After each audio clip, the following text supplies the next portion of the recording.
हेमंत सोरेन के रहते प्रदेश का विकास नहीं हो सकता है, क्योंकि ये अपना विकास करते हैं, परिवार का विकास करते हैं। लूट तो सब तरफ मची हुई है, चाहे वो जमीन की लूट हो, कोयला की लूट हो, बालू की लूट हो, पत्थर की लूट हो, यानी लूट ही लूट है। और उन लुटेरों से झारखंड को आप बचाना, हेमंत सोरेन तो उन लुटेरों को संरक्षण दे रहे। झारखंड को अपराध मुक्त प्रदेश बनाना है, ये संकल्प लेकर के जाना है। झारखंड प्रदेश में लगभग 4 साल से इस प्रदेश में हेमंत सोरेन के नेतृत्व में सरकार चल रही है, लेकिन इन 4 वर्षों में अगर आप देखें विकास का काम तो कहीं हुआ नहीं, सब कुछ ठप पड़ा हुआ है। पूरी सरकार ही अगर हम कहें तो कमाने में सरकार लगी हुई है। आज झारखंड में जो कुछ भी विकास का काम देखते हैं, यहाँ के लोगों के लिए जो विकास का काम हुआ, जब इस प्रदेश में भारतीय जनता पार्टी के नेतृत्व में सरकार बनी, पहले तो देश में भी भारतीय जनता पार्टी के नेतृत्व में सरकार बनी तो अलग झारखंड राज्य बना, और अलग झारखंड राज्य बना, और राज्य बनने के बाद जो विकास का काम प्रारंभ हुआ, आज अगर हम देखें तो इस प्रदेश के गांवों तक सड़कें पहुंची है, घरों तक बिजली है, नदी नाला में पुल पुलिया बना के आने जाने के लोगों को सुविधाएं उपलब्ध हुई है। तो ये भारतीय जनता पार्टी की सरकार के कारण, क्योंकि देश में तो कांग्रेस पार्टी ने 50-55 वर्षों तक राज किया, लेकिन तब भी कोई गांवों की सुधि नहीं ली थी, ना अलग झारखंड राज्य बनाया था।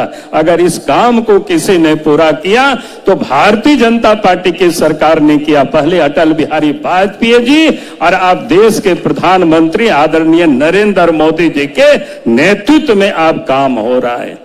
और इसीलिए मैं आज आप सब लोगों से कह रहा हूं कि आज इतना विकास जो सारे कुछ देख रहे हैं, इन्होंने तो कई एक सारे घोषणाएं की थी।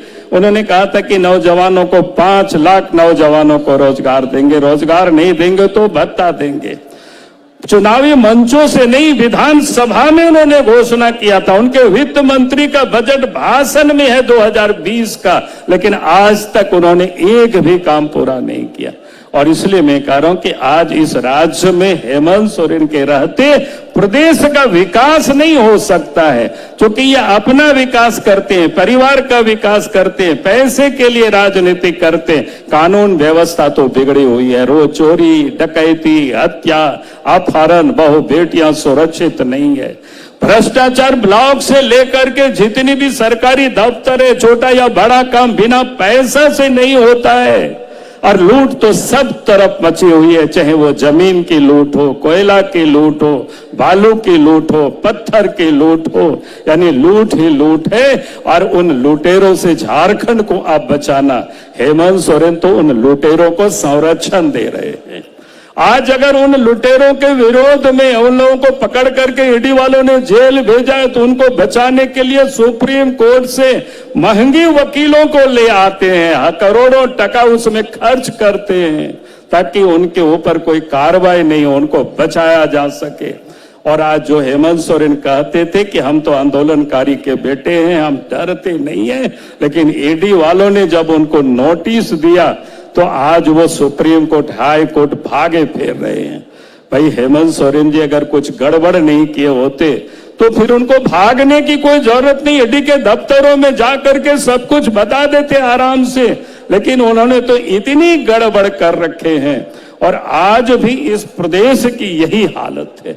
और इसलिए मैं आप सब लोगों से यही कहूंगा कि हमें यहां से ये संकल्प लेकर के जाना है, झारखंड को अपराध मुक्त प्रदेश बनाना है, ये संकल्प लेकर के जाना है, झारखंड को भ्रष्टाचार मुक्त प्रदेश बनाना है।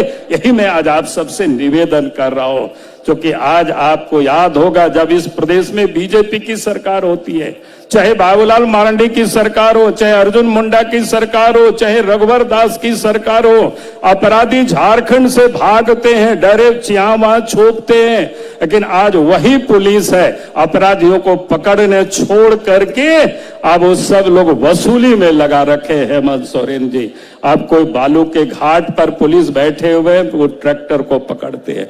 जब पुलिस वसूली में लगेगी तो कानून व्यवस्था कभी भी ठीक नहीं हो सकता है। और इसीलिए मैं यही कह रहा हूं आप सबसे, आज संकल्प लेकर के आप सब यहां से जाएं कि हम सब लोग इस राज्य को अपराध मुक्त प्रदेश बनाना